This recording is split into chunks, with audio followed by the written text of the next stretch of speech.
மக்களை வணக்கம். நான் உங்கள் கோடங்கி.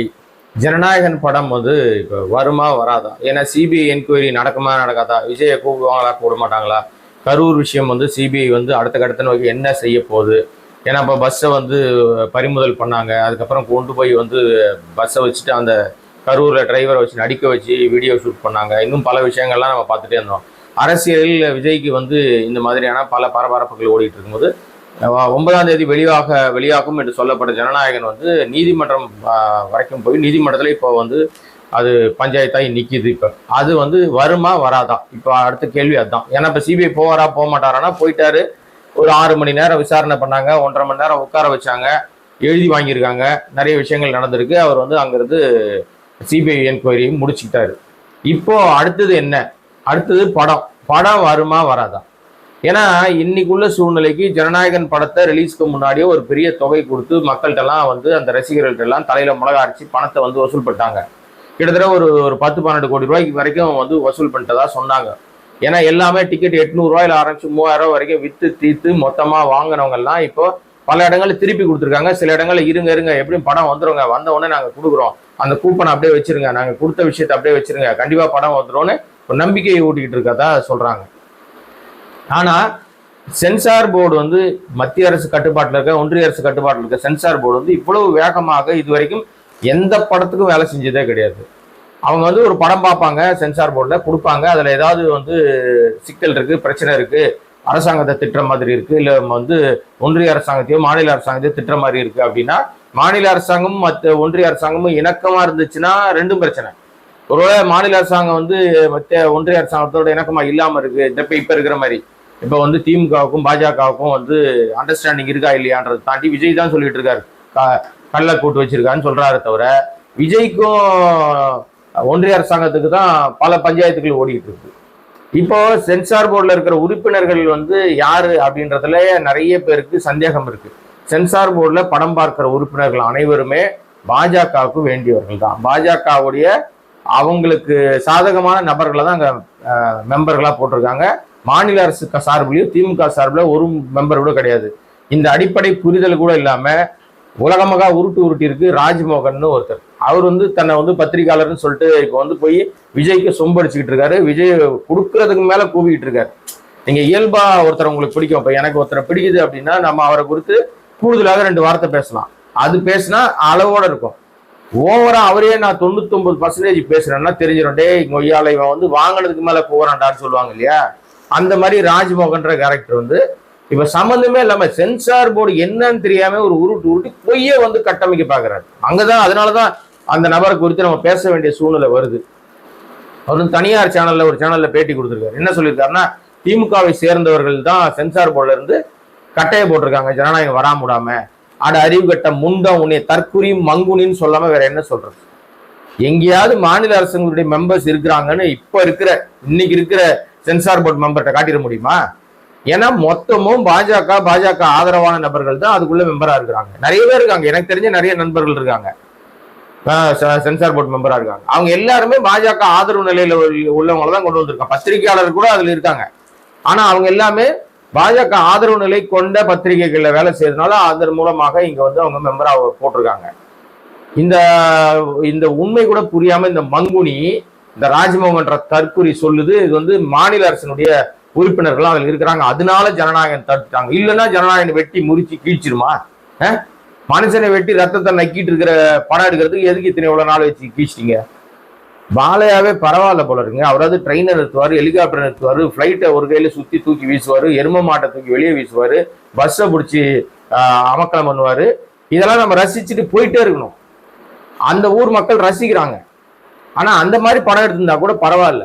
அதுல இவர் ஏதோ புதுசா கண்டுபிடிக்கிறேன்னு அரசியல்வாதிகளை போட்டு அடிக்கிற மாதிரி சீன் வைக்கிறது. அப்படி சீன் வச்சுட்டா நீ பெரிய அரசியல்வாதி விஜய் என்னன்னு அரசியல் என்னன்னே தெரியாம இது சினிமா 2 பஞ்ச் டயலாக் பேசிட்டு அதான் அரசியல் நினைச்சா தற்குறி மங்குனிகளை என்ன பண்ணி தொலைகிறது? படம் ஏன் முடங்கி போயிருக்கு? இந்த படத்துல அப்படி என்ன பிரச்சனை இருக்கு அப்படின்னா, படத்துல ஏகப்பட்ட 7.5 சேர்த்து வச்சுக்கிட்டு போட்டு ஒரு பெரிய உருட்டிக்கிட்டு இருக்கிறத உருட்டு இல்லாததெல்லாம் சொல்லிக்கிட்டு அதனாலதான் அங்க வந்து அவ்வளவு பெரிய பிரச்சனை. எனக்கு தெரிஞ்சு சென்சார் போர்டு வந்து இவ்வளவு வேகமாக தனி நீதிபதி ஒரு தீர்ப்பு கொடுக்குறாரு.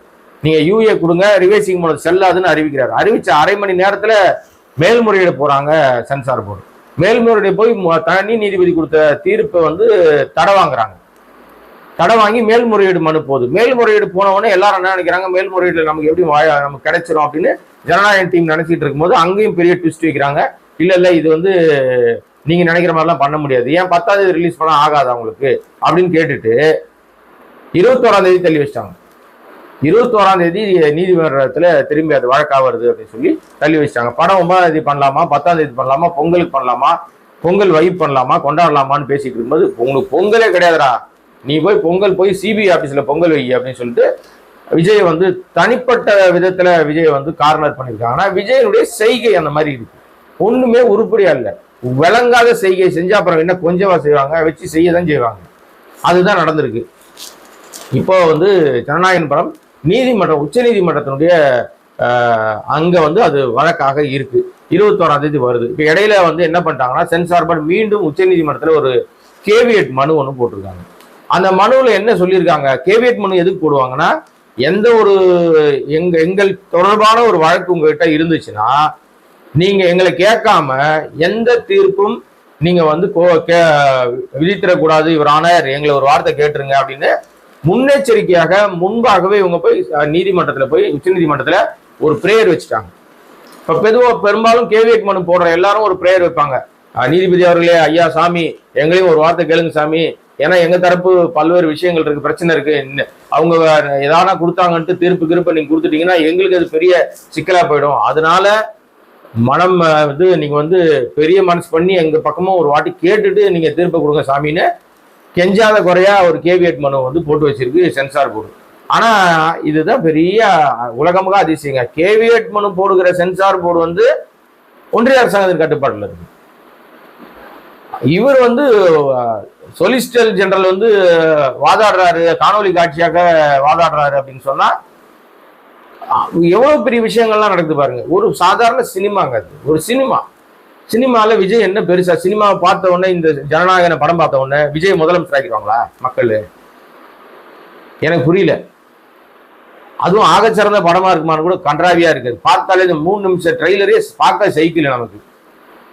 மனுஷனை வெட்டிட்டு ரத்தன நக்கற காட்சியெல்லாம் வச்சுக்கிட்டு இது ஒரு ஆகச்சிறந்த படம், உலகமகா படம், இது அரசியல்வாதிகளை வந்து வழி மாத்திர படம், வழி தீக்கிற படம், டிவிக்கு தலை நிமிர வைக்கிற படம், விஜய் முதலமைச்சரா உட்கார வைக்க போற படம்னு என்ன உருட்டினாலும் உருட்டுறது 3 நிமிஷத்துல தெரிஞ்சு போச்சுடா. டே சாயம் வெளுத்து போச்சுடா, பூராவும் பங்கி பயலா இருக்கடாது, படம் வந்து சைக்கிள் இடாது, கொடூரமாவடா படம் எடுத்து வைப்பீங்க அப்படின்னு எல்லாரும் பேசுறாங்க. சென்சார் போர்டு விட்டுருங்க, எல்லாரும் பேசுறாங்க பொதுமக்களே.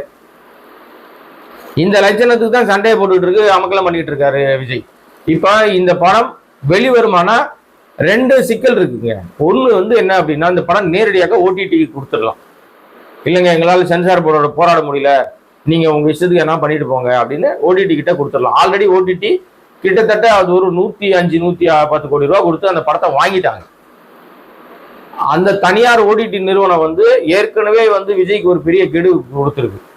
நீங்க சொன்ன தேதியில், ஏன்னா இவங்க தீபாவளிக்கு வரேன்னு சொல்லி தான் அந்த பணத்தையே அவங்க வாங்கினது ஓடிடியில. தீபாவளிக்கு வரல, தேர்தலை மனசுல வச்சு யுத்தம் பெரிய ஆகச்சிறந்த அறிவாளி இல்ல, கூட சுத்தி இருக்கிறவங்களாம் மிகச்சிறந்த பண்டிதர்கள் இல்ல, விஜய் கூட சுத்தி இருக்கிறவங்கலாம் எல்லாம் சொல்லி கொடுக்குற ஐடியா பண்ணிட்டு வேணா தீபாவளிக்கு போனா மக்கள் மறந்துடுவாங்க, பொங்கலுக்கு போனோம்னா இன்னும் 3 மாசத்துல தேர்தல் வந்துடும், நம்ம வந்து முதலமைச்சர் ஆகிடலாம் அப்படின்னு எவனோ ஒரு மங்குனி பைய மக்கு சாம்பிராணியா ஐடியா கொடுத்துருக்கு.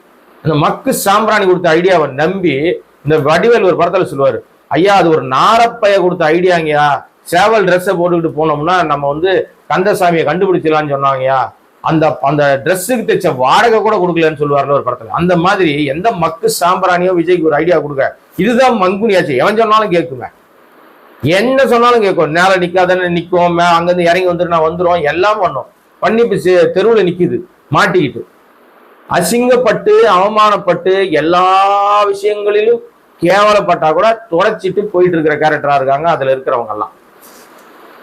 இப்போ இந்த படத்தை ஓடிடிக்காரங்க தெளிவாக நீங்க சொன்ன தேதிக்கு வரல, பொங்கலுக்கு வருவேன்னு சொன்னீங்க, ஓகேன்னு சொன்னாங்க, இப்ப பொங்கலுக்கும் நீங்க வரல அப்படின்னு சொல்லி அங்க பெரிய பிரச்சனையை வந்து வச்சுட்டாங்க. என்ன பண்ண போகுதுன்னு தெரியாத நிலைமைக்கு இருக்கு. ஒரு வழி ஓடிடியில விட்டுறது தான். இவங்களுக்கு வேற வழி இல்லைங்க, ஏதோ பண்ணிட்டு போங்க ஐயா அப்படின்னு சொல்லி ஓடிடியில், ஏன்னா ஓடிடியில் வந்த படங்கள் எத்தனை படங்கள் ஓடி இருக்கு, சூரிய ரிப்போர்ட்டர் ஓடலையா, ஜெய்பீம் ஓடலையா, இன்னைக்கு வரைக்கும் அது பேசப்படுகிற படங்களா மாறலையா? அதனால அது ஒரு பெரிய சிக்கல் இல்லை. ஆனால் அதற்கு ஓடிடிக்கு போனா 110 கோடியோட நின்று போயிடும். இந்த நாங்கள் வசூல் வடையெல்லாம் சுட முடியாது. முதல் நாள் 200 கோடி ரூபாய் 260 கோடி ரூபாய் வசூல் வடையெல்லாம் சுட முடியாது, நம்ப மாட்டாங்க யாருமே. அது தம்பி அது வந்து சும்மாப்பா, அது வந்து இது இல்லைப்பா, செல்ஃப் எடுக்கலப்பா, அது உள்ள இன்ஜினே இல்லைப்பா, தள்ளுனா கூட ஓடாதுப்பா வண்டி அப்படின்ற மாதிரி மாடல் ஆகிடும், தள்ளு மாடல் வண்டி ஆகிடும். அதுக்கு பயந்துக்கிட்டு இப்போ ஓடிடி காரங்கட்டியும் சமாளிக்க முடியல, என்ன பண்ணு தெரியாத ஒரு வழியில முக்கி நிற்குது. இன்னொரு வழி என்னன்னா பாஜக கிட்ட சரண்டர் ஆயிருந்தேன். ஐயா நீங்க என்ன சொன்னாலும் கேட்குறேன் நான், நீங்க சொல்லுங்க, நான் வந்து நீங்க சொல்லுங்க, ஏன்னா என்ன நீங்க இறக்கி விடுறது நீங்க தான். நெய்வேலியில் என்னை கூட்டு போய் எழுதி வாங்கின மாதிரி இப்போ சிபிஐல எழுதி வாங்கியிருக்கீங்க, நீங்க சொல்லுங்க ஏசமா, நான் சொல்றதெல்லாம் கேட்டுக்கிறேன் அப்படின்னு அவங்க சொல்றதை கேட்டுக்கிட்டு அதிமுக கூட்டணி அமைச்சிட்டு ஒரு 10-12 சீட்டை வாங்கி டெபாசிட் இல்லாம தெருவில் நின்று என்னமோ ஒன்று ஆட்டத்தை கலைக்கிற வேலையை செய்யறதுக்கு தெளிவா வேலை பார்க்கணும். இந்த 2 வழியை தவிர விஜய்க்கு வேற வழியே கிடையாதுங்க. தனித்தெல்லாம் நின்னா ஒண்ணு செல்ஃப் எடுக்காது, ஜீரோ, ஒன்னும் பெருசா வரப்போறதே கிடையாது. இதுதான் அவர் முன்னாடி நிக்கிற பிரச்சனை. இப்ப இன்னொரு பிரச்சனை வேற ஜனநாயகம் வந்துருச்சு.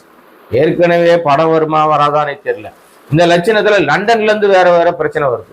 என்னங்க லண்டன்ல இருந்து பிரச்சனைனா, மரியாதையா மன்னிப்பு கேளு, கேட்கலனா கட்சியை விட்டு நீக்கலனா லண்டன்ல உன் படத்தை ரிலீஸ் பண்ண விட மாட்டோம்.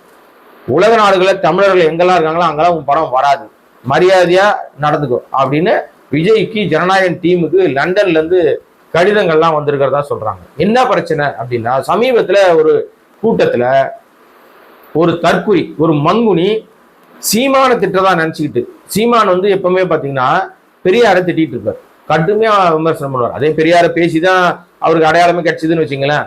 இவ பெரியார கண்ணா பண்ண காட்டு மிராண்டித்தனமா பேசிட்டு இருக்காரு. அதனால வந்து நீ பெரியார பேசுறலை, பெரியாரை கொள்கை தலைவர்னு இந்த மங்குனிகள் ஏத்து வச்சிருக்கு. ஆனா பெரியார் கொள்கையெல்லாம் பேச மாட்டானுங்க, ஓட்டோ போட்டுக்கிட்டு ஒரு வேலை பார்ப்பானுங்க, அவ்வளவுதான்.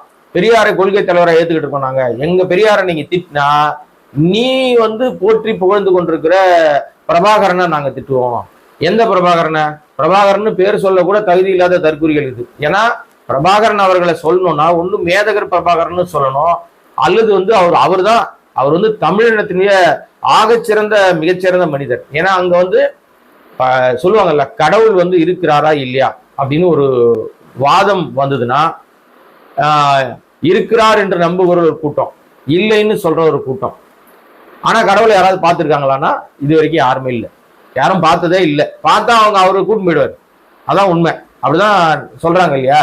அது மாதிரி இருக்கிறாரா இல்லையா, கடவுளை போல இருக்கிறாரா இல்லையா என்றுதான் உலகம் முழுக்க இன்னைக்கு கேள்வி வைத்திருக்கிற கேள்வி வந்து மேதகு பிரபாகரன் அவர்களை, விடுதலை புலிகளுடைய தலைவர் பிரபாகரன் அவர்கள் குறித்து பேசும்போது, அவர் பெயரை உச்சரிக்கும் போது இப்படியெல்லாம் அடைமொழியோடு தான் அவர் வந்து உச்சரிப்பாங்க. அவருக்கு உரிய மரியாதை வந்து வழங்கப்படும். யார் இணையத்துல பேசினாலும், யார் யூடியூப்ல பேசினாலும், மெயின் ஸ்ட்ரீம்ல பேசினாலும், யார் என்ன பேசினாலும் அவருக்கான அடையாளத்தை சொல்லாமல் பேச மாட்டார்கள். அவரை நேசிக்கிறவர்கள், உலகம் முழுக்க இருக்கிற தமிழர்கள் மீது அக்கறை உள்ளவர்கள், தொப்புள் கூடிய உறவுகளை நேர்மையாக நேசிக்கிறவர்கள் மேதகு பிரபாகரன் தான் சொல்லுவாங்க. இந்த பன்னாட பரதேசி ஒரு சர்க்குரி, இந்த விஜய் கட்சியில் இருக்கிற ஆளு ஒருத்தன் பேசியிருக்கான், பன்னாட பிரபாகரனை வந்து நான் இந்த மாதிரி அவனே இவனேன்னு பேசி, ஒருமையில பேசி ஏடா குணமா பேசுன உடனே லண்டன்ல இருந்து மிரட்டல் வந்துருச்சு. மிரட்டல்னா இல்ல, அன்பா சொல்லியிருக்காங்க, நீ மரியாதையா வரலன்னா உன் படம் லண்டன்ல ரிலீஸ் ஆகாதுன்னு. பதறி போன ஜனநாயக குழு அந்த கட்சியோட மாவட்ட செயலாளர், அதாவது டிவிக்கிற கட்சி ஒன்று இருக்குல்ல, விஜய் கட்சி, இந்த கட்சி அந்த ஆளுகிட்ட சொல்லி, புசி ஆனந்த் சொல்லி, அந்த மாவட்ட செயலாளர் சொல்லி அவனை மன்னிப்பு கேட்க சொல்றான்னு அவன் ஒரு வீடியோ போட்டான்.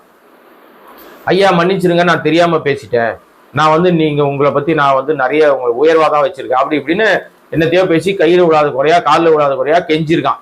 இது இப்ப இணையம் முழுக்க இவங்களே பரப்பி விட்டுறாங்க அந்த வீடியோவை. என்ன பரப்பி விட்டாலும் இந்த மாதிரி தற்குறிகளை மேடையில என்ன பேசணும்னு நீ வந்து அதுக்கு தான் நம்ம ஆரம்பத்துல இருந்து சொல்லிக் கொடுங்கடான்னு சொல்லிட்டு இருக்கோம். உன் தற்குறி ரசிகனை, மங்குனி ரசிகனை அரசியல் படுத்து, அவனுக்கு வந்து அறிவை புகட்டு, எதை பேசணும் எதை பேசக்கூடாது, யார்கிட்ட பேசணும் எப்படி பேசணும், மரியாதை தெரிஞ்சு பேசணும் சொல்லி கொடுறான்னு சொல்லிக்கிட்டே இருக்கும் ஆரம்பத்துல இருந்து. இது எதையுமே காதல வாங்காம எவனானா எக்கடனா கெட்டு போங்கடா, எனக்கு இருக்கிற பிரச்சனையை பார்க்கறதுக்கு சரியா இருக்குடா. என்ன ஒரு பக்கம் சிபிஐ கூப்பிடுது, ஒரு பக்கம் வந்து கோர்ட்ல பஞ்சாயத்தா இருக்கு, ஒரு பக்கம் கட்சிக்காரெல்லாம் வீட்டு வாசல்ல வந்து சண்டை போடுறானுங்க, ஒரு பொண்ணு காரை மறிக்குது, என்னை நிம்மதியாவே இருக்க விட மாட்டேங்கிறான்னு தனியா புலம்பிக்கிட்டு இருக்காரு விஜய். ஏன்னா வந்து சிபிஐல கிட்டத்தட்ட ஒரு 2 மணி நேரம் தனியா உட்கார வச்சுட்டாங்கல்ல, கொடுமையா இருந்திருக்கும்ல. இதெல்லாம் இன்னைக்கு வந்து டிவிக்கு மேல விஜய் மேல திணிக்கப்பட்டிருக்கிற பல்வேறு அழுத்தங்களாக இருக்கு. இப்ப என்ன நடக்க போகுது? ஜனநாயகனை திட்டமிட்டபடி இவர்கள் படம் மக்கள் பார்வைக்கு வருமா வராதா, அல்லது ஓடிடியில கொடுத்துருவாங்களா, இல்லது வந்து பிஜேபி கிட்ட சரண்டர் ஆயிட்டு படத்தை வெளியிடுவதற்கு முயற்சி எடுப்பாரா? இது ஒரு பிரச்சனை இருக்கும்போது இன்னும் 1 மாதத்துக்குள்ளாக தேர்தலை குறித்ததான நோட்டிபிகேஷன் வந்துருச்சுன்னு வச்சுங்களேன். அடிப்படையிலே பெரிய சிக்கல் ஒண்ணு இருக்கு. நோட்டிபிகேஷன் வந்துருச்சு, தேர்தல் அறிவிப்பு முன்கூட்டியே பிப்ரவரியில வந்துருதுன்னு வச்சுங்களேன். பிப்ரவரி வரைக்கும் அந்த ஜனநாயகம் இழுத்துனே போறாங்கன்னு வச்சுங்க. அறிவிப்பு வந்துருச்சுன்னா படம் வரவே வராது, முடங்கிடும். ஏன்னா அரசியல் படங்களுக்கு அனுமதி இல்லை. அது தேர்தலுடைய சட்ட விதிகள்ல ஒண்ணு. கோட் ஆஃப் கான்டக்ட் சொல்லக்கூடிய அந்த தேர்தல் விதி நன்னடத்தை விதிகளுக்குள்ள அது அடங்கிடும். அப்ப அரசியல் படங்கள் வந்து யார் நடிச்ச படமா இருந்தாலும் சரி, அது விஜய்னு இல்லை, அது யார் எந்த நடிகர் நடிச்ச படமா இருந்தாலும் அரசியல் பேசுகிற படம் என்று சொன்னால், ஒரு கட்சியை தூக்கி பிடிச்சோ, ஒரு கட்சியை இறக்கி பிடிச்சோ, ஒரு கட்சியை அட்டாக் பண்ணியோ, அரசியல் வசனங்களோடு ஒரு படம் வருதுன்னு சொன்னா அந்த படத்தை தேர்தல் கமிஷன் தடை பண்ணிடும். எத்தனையோ படங்கள் தேர்தல் நேரத்தில் முடக்கப்பட்டிருக்கு. அப்புறம் அது வந்து தேர்தல் முடிந்த பிறகு அந்த படம் வெளியில வரும். அப்படி ஒரு சிக்கலும் வந்து ஜனநாயகனை நோக்கி இருக்கு. அப்படி ஒரு பெரிய பிரச்சனையும் இருக்கு. அதனால ஜனநாயகன் மொத்தமாக முடக்கப்பட்டிருக்கிற சூழ்நிலையில அது மொத்தமா முடங்கிருமா, இல்ல மக்கள் பார்வைக்கு வருமா அப்படின்றத இந்த மாதத்துக்குள்ளாக முடிவு பண்ணாதான் பண்ண முடியும். இந்த மாதம் தாண்டிடுச்சுன்னா படம் வரவே வராதுங்க. அதோட தேர்தலுக்கு அப்புறம் பார்த்துக்கலான்றது தான். ஓகே, எனிவே இதுதான் இப்போ இருக்க நிலைமை. சிபிஐ என்கொயரியில அவர் கேட்ட கேள்விகளுக்கும் அவர் எழுதி கொடுத்த பதில்களுக்கும் எவ்வளவு தூரம் அது இம்பாக்ட் பண்ணப்படுது, சார்ஜ் ஷீட்ல ஒரு பேர் வருதா வரலையா, ஜனநாயகன் படம் வந்து நிச்சயமாக இன்னும் எத்தனை கத்திரிகள் போடப்படும், என்னென்ன காட்சிகளை நீக்க சொல்லுவாங்க அப்படின்றதெல்லாம் பொறுத்திருந்து பார்ப்போம். மீண்டும் வேறொரு சந்தர்ப்பத்துல வேறொரு வீடியோ உங்களை சந்திக்கிறேன். சப்ஸ்கிரைப் பண்ணாம பார்த்துட்டு இருக்கிற அன்பு நண்பர்களே, சப்ஸ்கிரைப் பண்ணீங்கன்னா இந்த சேனலுடைய வளர்ச்சிக்கு மிகப்பெரிய உதவியாக இருக்கும். நன்றி.